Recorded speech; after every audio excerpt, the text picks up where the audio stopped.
প্রতিযোগিতার মধ্যে টিকে থাকতে গেলে মানসম্পন্ন শিক্ষক দরকার, সেই সাথে শিক্ষাক্ষেত্রে এই যে অবকাঠামোময় যে উন্নয়ন সেটাও দরকার। এবং আরেকটা বিষয় হচ্ছে সেটা যাতে অভিভাবকদের যে সচেতনতা, এবং এটা খুবই জরুরি। সবচেয়ে বড় সমস্যা হচ্ছে যোগাযোগ ব্যবস্থা এবং তার ভৌগোলিক অবস্থা।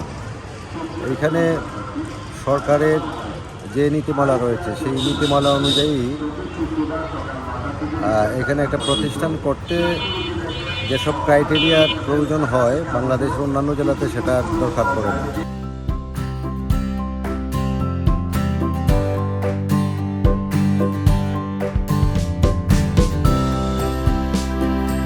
দাবি এখনো সারের বীজ কমাইতো, দাম কমাইতো, তারপরে কমাইতো, তেলের জল কমাইতো, যে মেশিনে হেল্প করি। আমরা কৃষক, আমরা যেটা বালা মনে করি আমরা বাচ্চা ছেলে এটা খাইতাম, বালা মনে দুর্নীতি থেকে আমরা বিরত থাকতাম, মানে আমরা সবাই বাচ্চা ছেলে সুস্থভাবে চলতাম, সবাই যেমনি আমরা এই সরকার বাধ্য হইতে পারি, বালা হইতে পারি, খামানা হতারি, এটাই আমরা সবচেয়ে বালা খাই। আমরা এই যে পেঁয়াজ লোন যা আছে সব কিছু বাড়ছি, আমরা ধান ছিল ধরে বাড়ছি, ওখানে আমরা কিছুই খাই না। আমার দাদা কৃষক, আমরা বাপে কৃষক, আমরা কৃষক। এখন সমস্যা কি? সমস্যা পানি পাইতেছি না, একবার পানি বেলা পাই না, জমিন ফাইটটা জায়গা। সমস্যা হলো আপনার সার এবং ধান বীজ এগুলো আর কি। সরকার যদি এটা আপনার একটু করে আমরা হেল্প করে বা সাহায্য করে।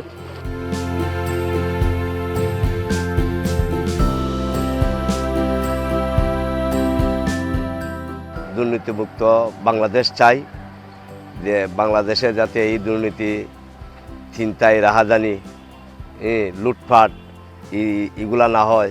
হাসপাতাল তো আমরা তো যাই, অসুস্থ শরীর নিয়ে যাই, তাতে তো আমরা কোনো ওষুধপাতি এমনি পাই না। দুই একটা দুধ দেয়, একটা দুইটা ওষুধ দেয়, এটা তো কোনো কামনা যা দেয় লিখে দেয়, বাইরের থেকে কিনে নাও। সরকারের কাছে দাবি আমরা যে হাসপাতালের যে পরীক্ষা নিরীক্ষাগুলো আছে এগুলা যাতে আমরা মেডিকেলের ভিতরে সবচেয়ে ভালো উন্নত যে পরীক্ষা নিরীক্ষাগুলা এগুলা পাই, এগুলোর একটা ব্যবস্থা করে দেওয়ার। আমাদের সুনামগঞ্জ হলো যে হাওর অঞ্চল, মানে দুর্গম অঞ্চলের জায়গা, যাতায়াতের খুব করুণ দশা। ফলে এখানে শুধু স্বাস্থ্যসেবা না, যে যোগাযোগের যে একটা করুণ দশা, এই যোগাযোগ ব্যবস্থাও স্বাস্থ্যসেবার যে মান উন্নয়নের ক্ষেত্রে একটা ভূমিকা পালন করতেছে।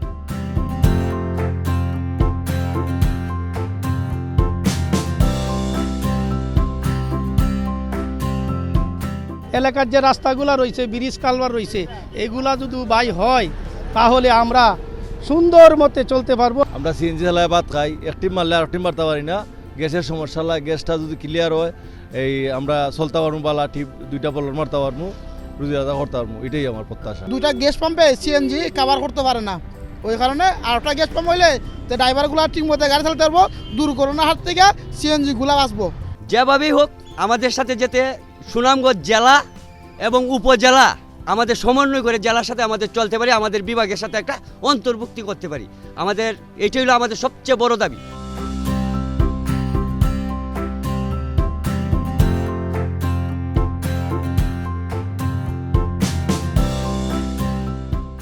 এই সময়টা বর্ষাকালে এই মাছ ধরা ছাড়া বা এগুলা ছাড়া আর কৃষিকাজের সময় হলে কৃষিকাজ ছাড়া আমরা আর কিছু করতে পারি না।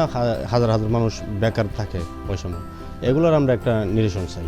আমাদের গ্রামে তো তেমন কোনো শিল্প কারখানা নাই, যদিও আমাদের শহরও আশপাশে আছে, শহর সুনামগঞ্জ শহর, যদি বড় বড় শিল্প কারখানা প্রতিষ্ঠান হয় তাহলে হয়তো আমাদের কিছু বেকার সমস্যা দূর হইব।